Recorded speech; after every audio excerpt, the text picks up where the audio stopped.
everybody, welcome back to our English literature lessons. So today we're going to talk about Conrad. So we know that Joseph Conrad was one of the major authors of English modernism. Actually, he wasn't English. He was born in Ukraine during the period of the Russian dominance, and his parents were Polish, so his name wasn't Joseph Conrad, the name was Polish. This is quite difficult actually, so you will forgive me if I try to read it, and I hope that the pronunciation is as good as possible, but correct me if it is wrong. The original, the Polish name is Józef Theodor Konrad Nalec Korzeniowski. I hope this is as correct as possible. Well, as I said before, his parents were Polish and they died when he was very young, actually. Then he joined the French merchant navy, and he lived for many years in Marseille. Then he changed and he joined the British merchant navy, and that gave him the opportunity to travel a lot, especially to the Far East, and to know the culture, the atmospheres, the landscapes, and all those places became also a setting for his works, obviously. Then he became a British subject actually, and he spent most of his life then in England writing until his death in 1924. When we talk about his first novels especially, we can say that he especially talks about adventures in exotic places. This is quite normal because his life at sea gave him the chance to get that inspiration, probably. We can mention many of his works, but probably the most important one that gave him popularity was Chance. Well, anyway, he didn't talk about these adventures, these exotic places and landscapes in a romantic way, not at all. He talked about hostile and external forces against the protagonist, so sort of threatening forces, we can say so. The atmosphere is quite gloomy and creepy sometimes. Also in his masterpiece, So Heart of Darkness, in which he talks actually about Africa and especially Congo. Also in this case, the landscape, nature in general, is actually a threatening force, okay, that the protagonists have to face. They have to face all difficulties, and one of the two protagonists, so Marlowe, has also to test his moral strength, his morality somehow, because he has to fight on one side against wilderness, as we said before, on this impenetrable nature. On the other side, he also has to fight against that curse that was cast over him by Kurtz, the other protagonist. The idea of darkness, which is also in the title, is very, very important and very symbolic. This is not just because we are talking about Africa, so it's a sort of a symbol of nature, impenetrable nature, etc. But it is also a metaphor of the human being, the human unconscious side, the human psyche, and the human heart too. So, talking about the topics and interpretations about this work, we can say that one topic is obviously nature. A second important topic is the denounce of colonialism, especially British colonialism in this case.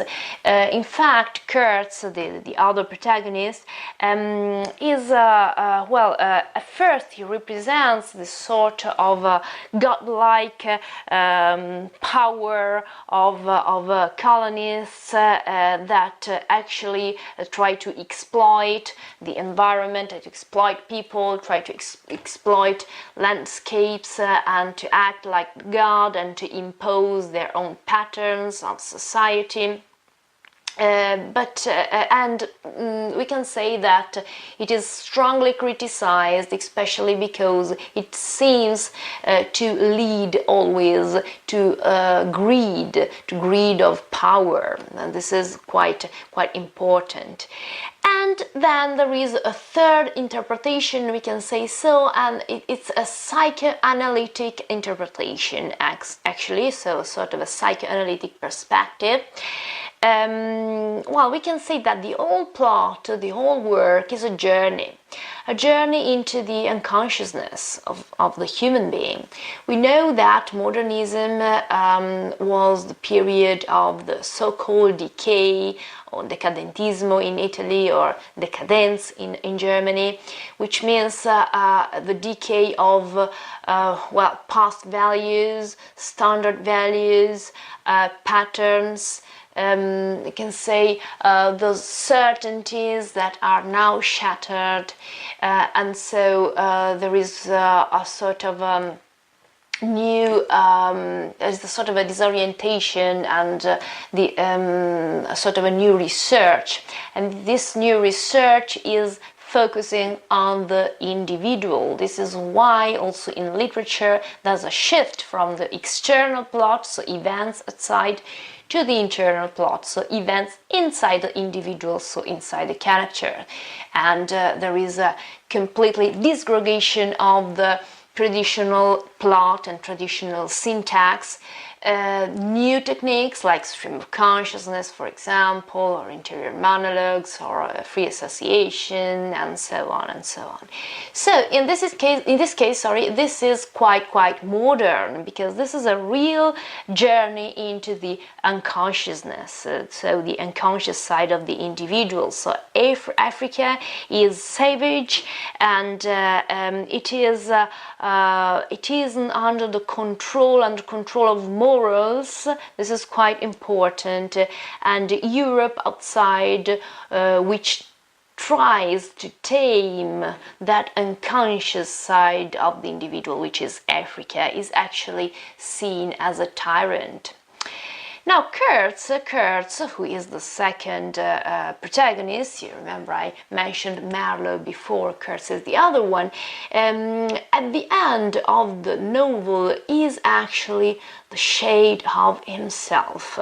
He has been completely absorbed by, we can say, the diabolic love and the so-called unearthly hate that belonged to the place there. So the mysteries he has penetrated, or at least he has somehow perceived, have taken his soul away. So the narrator doesn't actually reveal what these passions, these mysteries, these monstrous passions are. He just ends up at the end of the work with the desperate cry of the protagonist, which is the horror. But we never know, we don't have a description of that horror. The horror is suggested. We can imagine that monstrous passion. We can imagine that sort of a devilish force or threat, but we can't actually get a description of that. This is quite interesting, this is quite important, because this is quite recurring in literature. So the attempt at showing evil without actually describing evil. Because at the moment we describe it, okay, we take some power away from that evil. This is the topic of my next video. So if you're interested in this, okay, we will create connections between Heart of Darkness and Orwell and Tolkien with the Lord of the Rings, and Rowling with Harry Potter. So there are many ways to represent evil without actually describing evil for a specific reason, because describing that evil would actually take its power away, okay, from it. Now, anyway, the landscape helps, as I said before, to create the whole atmosphere and give us the impression to touch that evil anyway. And as I said before, the landscape is also the representation, the symbol of this terrible unknown psyche of the human being, obviously, and it is completely impenetrable. He uses personification of nature to give us that impression, to give us this important impression. And he also uses a very figurative language. We have to remember that English was the third, for Conrad III, his third language, because his mother tongue was Polish and then French. English was his third language, and despite it was so rich in vocabulary, rich in imagery, rich in this sensuous details, okay, which are very important to create suggestions while describing and while suggesting atmospheres too. His narrative techniques actually belong, there are some traditional aspects, and there are also some very new, innovative aspects that actually belong to modernism. As I said before, he was absolutely influenced, for example, by Harry James as far as the description of characters was concerned. But on the other side, he uses a very new technique. So the narrator is the first-person narrator, but pay attention, there are two protagonists, so two narrators, both first-person singular. This is quite strange, okay? It gives us two different advantages, okay? On one side, it represents the subjectivity of the narrator. Obviously, we are involved in the plot, and this is an interior plot. We can actually see his mind, his heart, his feelings, and so on and so on. But on the other side, since we have two different points of view, we also have some kind of detachment and a more objective way to describe, and sort of a distance, okay? And that distance allows us to see more, to see different perspectives of the same aspects of the same object. So I think this is all for the moment, but I wait for you in my next video, in which actually we talk about the representation of evil. We mentioned actually Conrad and Heart of Darkness, and we can make a comparison between evil and the representation of evil in literature on one side and a sort of a black hole on the other side, okay? We talk a lot of black holes in these days because of the new photographs, okay, of the black hole. Well, representing, describing evil in literature is like we can say taking a picture of a black hole. So we'll see that in our next video. So if you have found this video about Conrad interesting, just please like this video or share it if you want, if you can, if you like. Just subscribe my channel. As I always say, the more we are, the better we can work together. And thank you so much, as usual, for your attention, for watching, and for your support every day. Thank you so very much. Goodbye.